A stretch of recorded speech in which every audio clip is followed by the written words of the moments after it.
नमस्कार विद्यार्थी मित्र हो, जसे की आपणास ठाऊक आहे 2020-21 या वर्षापासून महाराष्ट्र राज्य माध्यमिक व उच्च माध्यमिक शिक्षण मंडळ द्वारा नवीन अभ्यासक्रमाची सुरुवात झालेली आहे आणि या नवीन अभ्यासक्रमात नवीन मूल्यमापन पद्धतीनुसार तुमच्या बोर्डाच्या पेपरमध्ये महत्त्वाचे जे प्रश्न असतील ते एक तर MCQs आणि दुसरा काय असेल very short answer type question. तर या दोन्ही प्रश्नाची तयारी करत असताना एक लक्षात ठेवायचं, MCQ ची तयारी करत असताना तुम्हाला फक्त आणि फक्त बोर्डाचे पुस्तकाचे वारंवार वाचन करावे लागेल, कारण त्या पुस्तकातून पाठ्यपुस्तकातूनच MCQ ची रचना केली जाते। दुसरं very short answer type question या बाबतीत मुलांमध्ये संभ्रम असतो। तरी मी आपणास सांगू इच्छितो की बोर्डाला very short answer type question यामध्ये त्या दिलेल्या 1 मार्काच्या प्रश्नाच्या उत्तरासाठी किमान एक शब्द काही वेळेस किंवा फार झालं तर एका वाक्यामध्येच तुम्हाला या VSA ची उत्तरे लिहायची आहे। तरी आपण बोर्डाच्या पुस्तकाचे वारंवार वाचन करावे, जेणेकरून MCQs ची चांगली तयारी होईल आणि पर्यायाने तुम्हाला ते MSCET परीक्षेसाठी सुद्धा उपयुक्त ठरेल। आणि व्हेरी शॉर्ट आन्सर यामध्ये स्पेसिफिक शब्दाचा वापर करायचा, एखाद्या वेळेस एकच शब्द त्यामध्ये तुम्हाला करेक्ट आन्सर मिळेल किंवा एखाद्या वेळेस एका वाक्याची गरज राहील। तर आपण सुरुवात करूया। विद्यार्थी मित्र हो, 12वी बोर्डाच्या क्वेश्चन बँकमध्ये फिजिक्स या विषयाचा chapter number 2 mechanical properties of fluid यामधले मल्टिपल चॉईस क्वेश्चन जे की प्रत्येकी 1 मार्कासाठी विचारले जातात, एक एक करून आपण त्या प्रश्नाची उत्तरे शोधण्याचा प्रयत्न करूया। तर मल्टिपल चॉईस क्वेश्चनमध्ये इथे 1 नंबरचा प्रश्न आहे की insect moves over surface of water because of, म्हणजे पाण्यावर जे कीटक असतात ते चालू शकतात कशामुळे, एक लक्षात ठेवायचं, because water possesses the property of surface tension. Every liquid has a property of what? Surface tension. आता surface tension ची ही property काय आहे?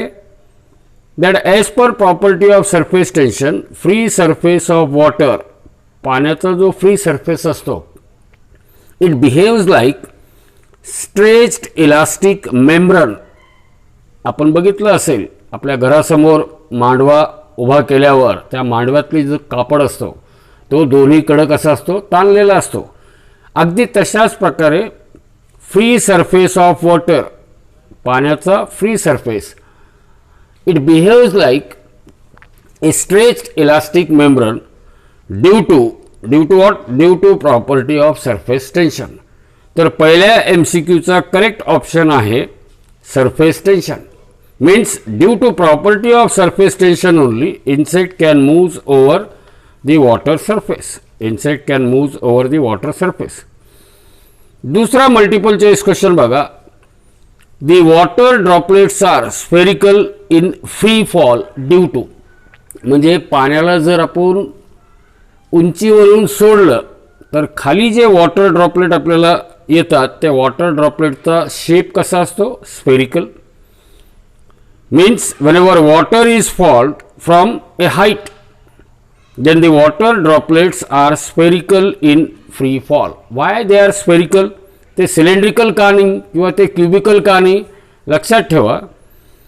Due to property of surface tension, surface tension या प्रॉपर्टीमुळे what is the tendency of free surface of water? Free surface of water has a tendency to acquire minimum surface area. आता तुम्ही म्हणाल की पाण्याला जर मी वरून सोडलं, हाईट वरून फ्री फॉल असेल पाण्याचा, समजा 3 जणांना मी सारख्या व्हॉल्यूमचा वॉटर दिला आणि त्यांना सांगितलं वरून तुम्ही त्या पाण्याला सोडा। एकाने सांगितलं मला सिलेंड्रिकल ड्रॉपलेट मिळालं, दुसरा सांगेल मला क्युबिकल ड्रॉपलेट मिळालं आणि तिसरा सांगेल मला स्फेरिकल ड्रॉपलेट मिळालं। यापैकी कोणाचं उत्तर बरोबर आहे? The third person who says, तिसऱ्या माणसाने ज्यांनी सांगितलं की the water droplets are spherical in shape. Why? कारण मला माहीत आहे की due to property of surface tension for a given volume, दिलेल्या व्हॉल्यूमसाठी तिन्ही लोकांना दिलेला पाण्याचा व्हॉल्यूम कसा आहे, सारखा आहे. So for same volume only spherical shaped water droplet has minimum surface area. So that's why whenever water droplets are, or whenever water is fall, whenever we are having free fall of water, then the water droplets are spherical in shape. कशामुळे? It is due to property of surface tension. Free surface has a tendency to acquire minimum surface area. Free surface has a tendency to acquire what? Minimum surface area. आता तिसरा MCQ बघा. Surface tension of liquid at critical temperature. आता हा critical temperature काय आहे?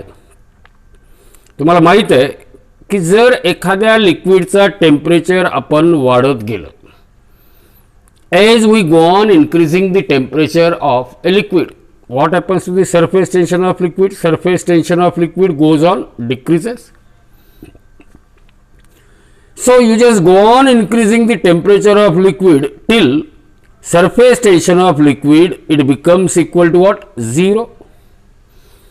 So that temperature of a liquid at which its surface tension becomes 0 is called critical temperature. Is called what? Critical temperature. तर तिसऱ्या multiple choice क्वेश्चनचा correct answer काय असेल? Surface tension of liquid at critical temperature is 0.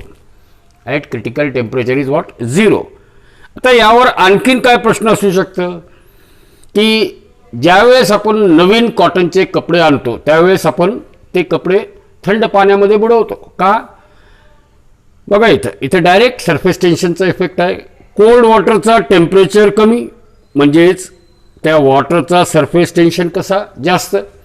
आणि surface tension जास्त असल्यामुळे पाणी हा त्या कॉटन क्लोथच्या कमी कॉन्टॅक्टमध्ये येतो आणि कमी कॉन्टॅक्टमध्ये आल्यामुळं त्या कॉटन क्लोथचा रंग बाहेर पडत नाही. दुसरं, जर कापडावर डाग पडले असतील तर आपल्याला माहीत आहे आपण असे कापड कशामध्ये धुतो? गरम पाण्यात. कारण पाणी जर गरम असेल म्हणजे टेम्परेचर जास्त, टेम्परेचर जास्त म्हणजेच त्याचं सरफेस टेन्शन कसं? कमी. सरफेस टेन्शन कमी म्हणजेच ते जे वॉटर आहे गरम पाणी जे आहे ते त्या कापडाच्या जास्त संपर्कात येईल, त्यामुळं त्या कापडावरचे डाग लवकर काढता येईल. आता चौथा प्रश्न बघा. चौथा प्रश्न काय आहे? Unit of surface tension of viscosity is. Coefficient of विस्कॉसिटीचा युनिट काय? Coefficient of viscosity eta equal to F divided by, formula काय? F divided by A into D V by D X. D V by D X. आता हा area metre square D X metre cut होऊन काय येईल मग खाली? फक्त 1 metre. आणि हा डी व्ही म्हणजेच वेलॉसिटी. वेलॉसिटी म्हणजेच मीटर पर सेकंद वर गेली. आणि फोर्सचा युनिट काय? न्यूटन. म्हणजेच newton second per metre square. Coefficient of viscosity eta याचा युनिट काय येईल? Newton second per metre square. Newton second per metre square. पाचवा प्रश्न बघा, फार सोपा आहे. काय दिलेलं तुम्हाला की two capillary tubes of radii 0.6 centimetre and 0.3 centimetre. दोन कॅपिलरी ट्यूब आहे, त्यांचा रेडियाय दिलेला आहे. एकाचा आहे 0.6 आणि दुसऱ्याचा काय? 0.3 centimetre. And they are dipped in the same liquid. दोन्हीला एकाच लिक्विडमध्ये डीप केलं. आणि काय विचारलं? Ratio of height through which liquid will rise in the tube. म्हणजे त्या दोन कॅपिलरी ट्यूबमध्ये पाणी किती हाईटपर्यंत जाईल त्याचा रेशो काढायचा आहे. Means H1 divided by H2 that we have to calculate. आता तुम्हाला formula for rise of liquid in a capillary tube, rise of liquid in a capillary tube याचं डेरिवेशन तुम्हाला आहे. काय तो formula? H is equal to actually 2t cos θ अपॉन r rho g, where θ is 0 cos 0 is 1, म्हणून H is equal to 2t अपॉन r rho g. म्हणजे याच्यावरून काय सांगता येईल? H is inversely proportional to r. कारण दोन्ही ट्यूबला कसं केलं आपण? दोन्ही ट्यूबला त्याच लिक्विडमध्ये बुडवलं म्हणजे सरफेस टेन्शन सारखं आहे. रो आणि जी हे सुद्धा सारखे आहे. म्हणजेच height of liquid in a capillary tube हे कशाला इन्व्हर्सली प्रोपोर्शनल असेल? Radius of capillary bore. तर as H is inversely proportional to R, therefore H1 by H2 is equal to R2 by R1. H1 by H2 is equal to what? R2 by R1. तर H1 by H2 is equal to R2 by R1. आणि जर आपण R1, R2 आणि R1 याची किंमत ठेवली, R2 ची किंमत आहे 0.3 सेंटीमीटर, R1 आहे 0.6 सेंटीमीटर. तर हा रेशो येतो 1:2. म्हणून हे जे ऑप्शन आहे मल्टिपल चॉईस क्वेश्चन नंबर 5, याचा ऑप्शन काय येईल? बी इज द करेक्ट ऑप्शन. बी काय असेल त्याचा? बी हा करेक्ट ऑप्शन असेल. बी ची किंमत आहे 1:2. काय आहे? 1:2. आता 6वा मल्टिपल चॉईस क्वेश्चन बघूया. तो पुन्हा एक एक्झाम्पल आहे, प्रॉब्लेम्स आहे. तर 6व्या मल्टिपल चॉईस क्वेश्चनमध्ये काय दिलेलं आहे? The energy stored in soap bubble, म्हणजे सोप बबलमध्ये स्टोअर केलेली एनर्जी आपल्याला काढायचं आहे. आणि दिलेलं काय? Diameter of that soap bubble is 6 centimetre and surface tension is what? 0.04 newton per metre. लक्ष द्यायचं, डायमीटर हा CGS मध्ये दिलेला आहे 6 सेंटीमीटर. डायमीटर हा 6 सेंटीमीटर आहे, म्हणून रेडियस काय येईल त्याचा? निम्मा, अर्धा. 6चा अर्धा किती? 3 सेंटीमीटर. आणि त्या सेंटीमीटरला लगेच मीटरमध्ये कन्वर्ट करायचा. काय येईल? 3 × 10⁻²⁻2 मीटर. तसंच सरफेस टेन्शन दिलेलं आहे 0.04 न्यूटन पर मीटर. आणि विचारलेलं काय? Energy stored in soap bubble. Energy stored in soap bubble. तर energy stored in soap bubble काय असतं फॉर्म्युला त्याचा? E = T × dA. आता हा dA काय आहे नेमका? dA is increase in area of soap bubble और चेंज इन एरिया. आता soap bubble spherical in shape. जर त्या सोप बबलचा रेडियस r गृहीत धरला तर एरिया ऑफ स्पियर काय असेल? 4πr². हा सोप बबल असल्यामुळं याला 2 सरफेस एरिया आहे, एक बाहेरून आणि एक आतून. म्हणजेच काय होईल? Net surface area is 2 × 4 × π × r². 2 × 4 × π × r². So dA is equal to 2 × 4 × π × r². So the energy E is equal to, आता T is given 0.04, then 2 × 4 × π × r². r किती आहे? 3 × 10⁻², याचा स्क्वेअर. आणि हे जर आपण कॅल्क्युलेट केलं तर तो उत्तर येतो 0.9 × 10⁻³ जूल. तर क्वेश्चन नंबर 6 याचा करेक्ट ऑप्शन काय येईल? 0.9. A is the correct option. 0.9 × 10⁻³ joule. 0.9 × 10⁻³ joule हा प्रश्न क्रमांक 6चा करेक्ट उत्तर आहे. 7वा प्रश्न पुन्हा सोपा आहे, एक्झाम्पल आहे. काय दिलेलं आहे इथे 7व्या प्रश्नामध्ये? 7व्या प्रश्नात दिलेलं आहे 2 स्टोन्स, 2 स्टोन आहे विथ रेडिया. त्यांचा रेडियाचा रेशो दिलेला आहे R1:R2. It is 1:2. 2 stone of radii 1:2 and they are falling from a great height. खूप उंचीवरून त्यांना सोडलं थ्रू ॲटमॉस्फिअरमध्ये. आणि विचारलं काय? Their terminal velocities are in the ratio. म्हणजे त्या 2 दगडाची टर्मिनल व्हेलॉसिटीचा रेशो काय असेल? तर आता आपल्याला दगडाचं फक्त काय दिलेलं आहे? रेडियस दिलेलं आहे. पण दोन्ही दगड ॲटमॉस्फिअरमध्ये ग्रेट हाईट, खूप उंचीवरून रिलीज केलेलं आहे. आणि त्यांचं काय विचारलेलं आहे आपल्याला? Ratio of terminal velocity. Ratio of what? Their terminal velocity. तर टर्मिनल व्हेलॉसिटीचा formula, terminal velocity V is equal to 2/9 r² g × ρ - sigma divided by eta. हा टर्मिनल व्हेलॉसिटीचा फॉर्म्युला पाठांतर करून ठेवायचं. V = 2/9 r² g × ρ - sigma upon इटा. तर terminal velocity आणि रेडियस या दोन्हीमध्ये काय रिलेशन येतं? बाकीचे सगळे क्वांटिटीज सारखे आहे. तर दोन्हीमध्ये रिलेशन काय येईल? V is directly proportional to r². V is directly proportional to r². आपल्याला 2 स्पिअरचं काय दिलेलं आहे? रेडियसचा रेशो दिलेला आहे आणि काय विचारलेलं आहे आपल्याला, विचारलेलं आहे find the ratio of their terminal velocity. So V1 is proportional to r square. It means V1 is proportional to R1 square, V2 is proportional to R2 square, means V1 by V2 equal to R1 square by R2 square, or V1 by V2 is equal to R1 by R2 याचा whole square. But we know R1 by R2 is 1 by 2 and its square is 1 by 4. तर प्रश्न क्रमांक 7 याचा correct option काय येईल, question number 7 चा correct option आहे B 1:4. काय करेक्ट ऑप्शन त्याचा, B 1:4. So question number 7, it has a correct option B, that is 1:4. आता यानंतरचा जो भाग आहे तो आहे व्हेरी शॉर्ट आन्सर VSA. एक मार्काला प्रश्न विचारले जातात, याची उत्तरं आपल्याला एकतर एका शब्दामध्ये किंवा एका वाक्यामध्ये लिहायची असतात. यात जास्त करून डेफिनेशन विचारलेलं असतं किंवा काही इफेक्ट विचारलेले असतात.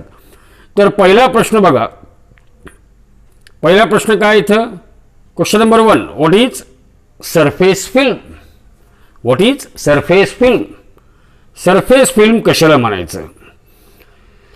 So as per as surface film is concern, a layer of surface of a liquid, हे layer of surface of liquid whose thickness is equal to range of intermolecular force. Range of intermolecular force. A layer of surface of liquid whose thickness is equal to range of intermolecular force, that is called as a surface film. दूसरा प्रश्न बघा, what are cohesive forces. What are cohesive forces?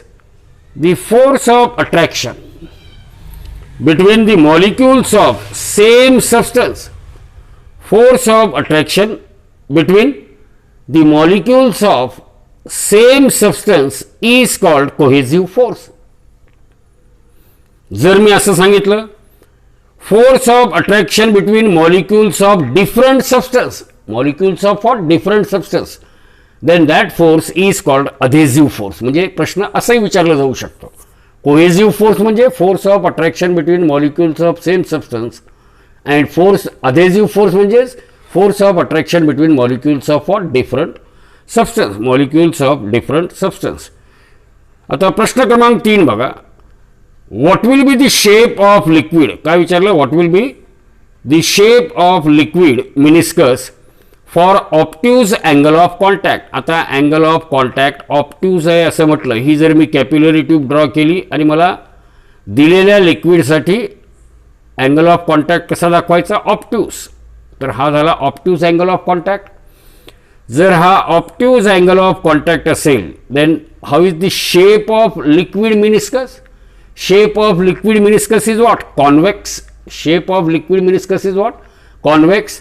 So you remember, तर तुम्ही एक लक्षात ठेवायचं की जेव्हा केव्हा अँगल ऑफ कॉन्टॅक्ट ऑप्ट्यूज असेल त्यावेळेस त्या शेप ऑफ लिक्विड मिनिस्कस हा नेहमी कसा असेल, कॉन्व्हेक्स असेल. Shape of liquid meniscus is what, convex. So, what will be the shape of liquid meniscus for obtuse angle of contact? For obtuse angle of contact, shape of liquid meniscus is what? Convex. जर मी असं सांगितलं की what will be the shape of liquid meniscus for obtuseच्या जागेवर समजा acute असं सांगितलं, obtuseच्या जागेवर acute म्हणजे ही जर समजा कॅपिलरी ट्यूब गृहीत धरली आणि हा त्या कॅपिलरी ट्यूबमधला लिक्विड, मला प्रश्न असा विचारला की what will be the shape of liquid meniscus for acute angle of contact. इथं मी हा टेंजंट ड्रॉ केला, हा acute angle of contact. For acute angle of contact how is the meniscus, shape of meniscus. Shape of meniscus is concave. Shape of meniscus is what, concave. तर लक्षात ठेवायचं, obtuse angle of कॉन्टॅक्टला, obtuse angle of कॉन्टॅक्टला shape of meniscus is convex आणि acute angle of कॉन्टॅक्टला shape of meniscus कसा असेल, it is concave. आता चौथा प्रश्न बघा, what is the net weight of a body when it falls with terminal velocity through viscous medium.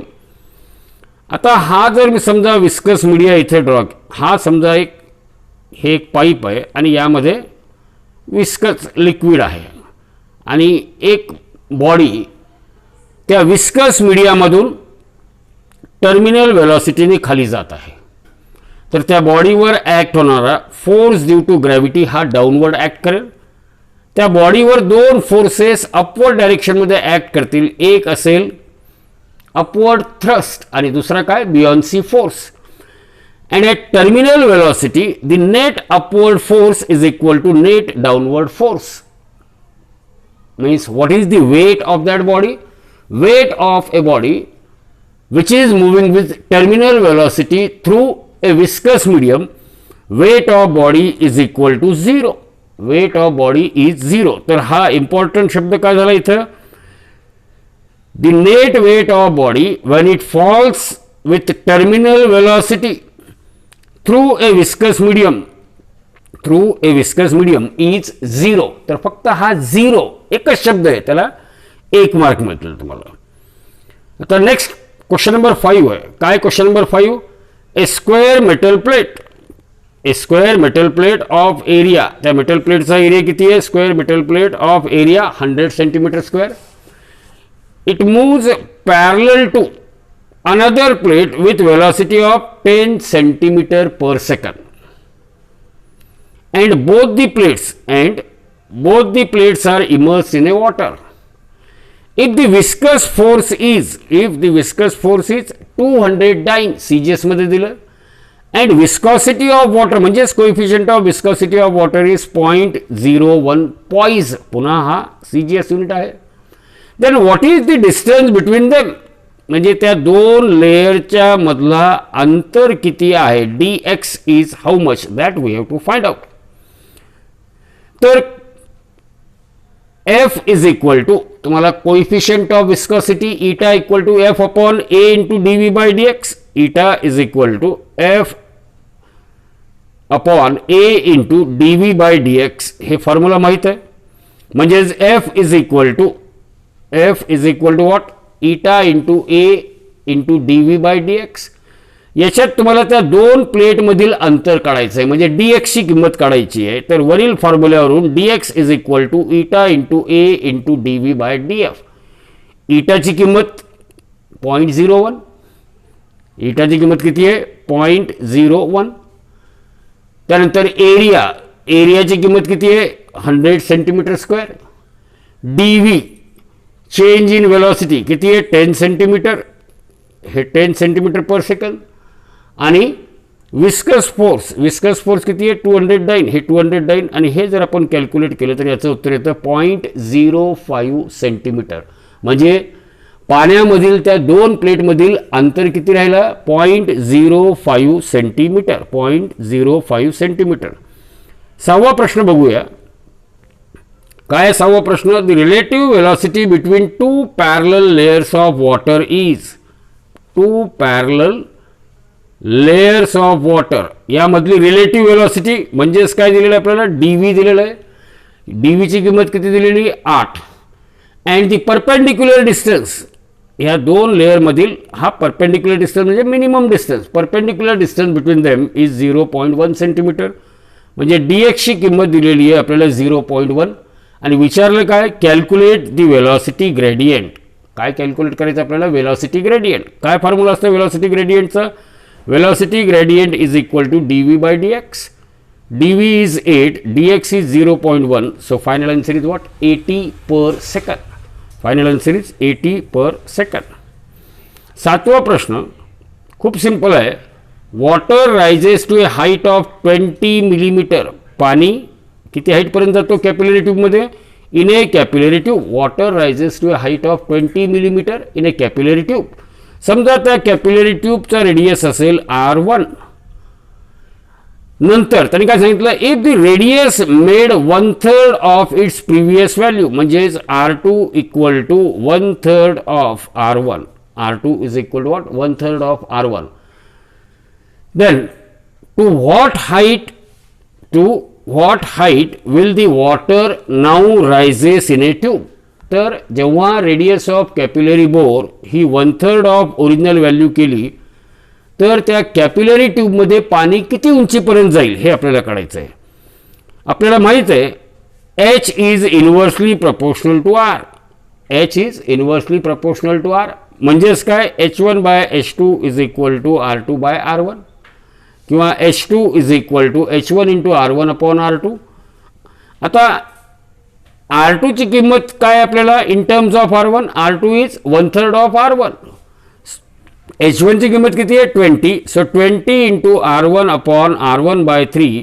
हा R1 cut झाला तर final answer, height of liquid in a capillary tube whose radius is 1/3 of its previous value is 60 millimetre. Is what? 60 millimetre. धन्यवाद.